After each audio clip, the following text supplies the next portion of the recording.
Hey guys, have you ever heard of the term backwards mapping? Have you? It's something that's used in education and business around the world. It's a method of looking at goals and finding a way to achieve them. Backwards mapping means you look at the end result that you're looking for, and then you figure out backwards mapping how to get back. You might say, I would like to achieve this. You state something.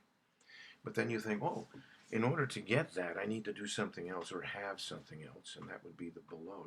You're backwards mapping towards your present situation, where you are and who you are right at that moment. You're mapping from the future backwards to you.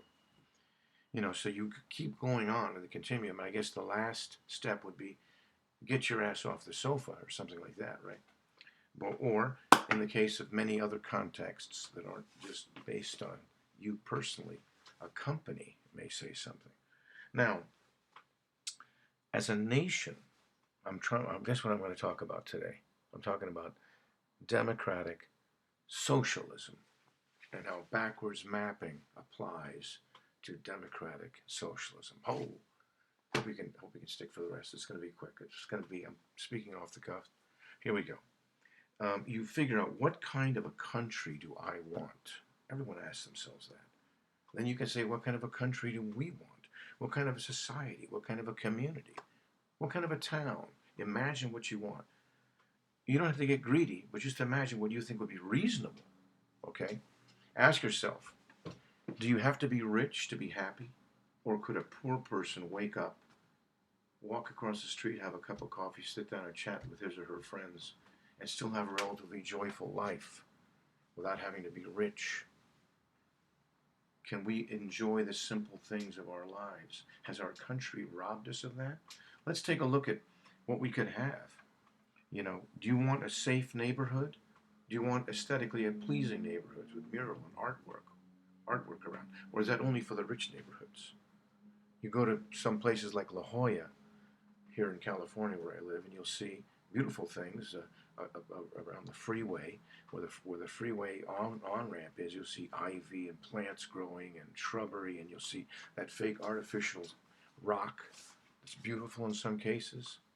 Then you go down in an area where I used to work, and close to where I live too, is in south east San Diego, and you'll see freeway on ramps, just a bunch of ugly concrete with weeds growing on it. Okay, why is that? Why can't we all have a nice, aesthetically pleasing? Do you want schools? Do you want good schools? How about new infrastructure, your roads, okay, bridges, okay? You want public transportation. You want health care, okay?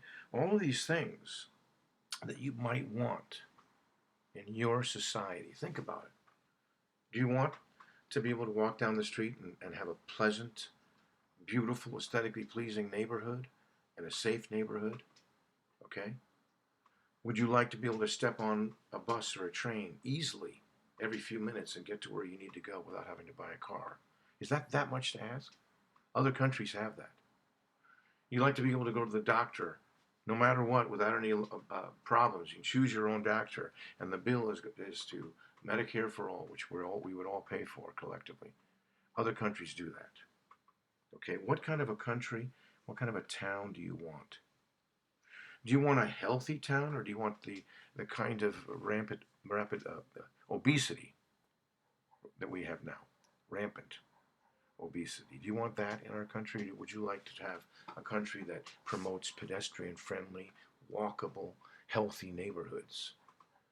Or do you want just a string of shopping centers along a highway where you've got to drive everywhere and you can't walk? It's an ugly place to walk. Do you want that? Or would you rather have a beautiful, walkable place? Think about what kind of a country. Don't accept what we have. Don't accept what's around you. Think. And all these things are not unreasonable. And as Bernie Sanders says, it was great that our country has had free public education for all these years. That's why we have a democracy, by the way, because we have an educated populace that was non-discriminatory. That's why we have had the success that we've had in our democracy today. So why not extend that to the next level? Okay? There have been private schools. There can also still be private universities. But let's extend the public education to the next level and give people opportunities, including trade schools. Okay? Let's help our people.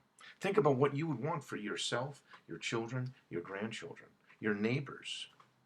Would you like a friendlier place? You know, it can happen with the way we plan our lives and our infrastructure. We can make a better place for ourselves. And then what do?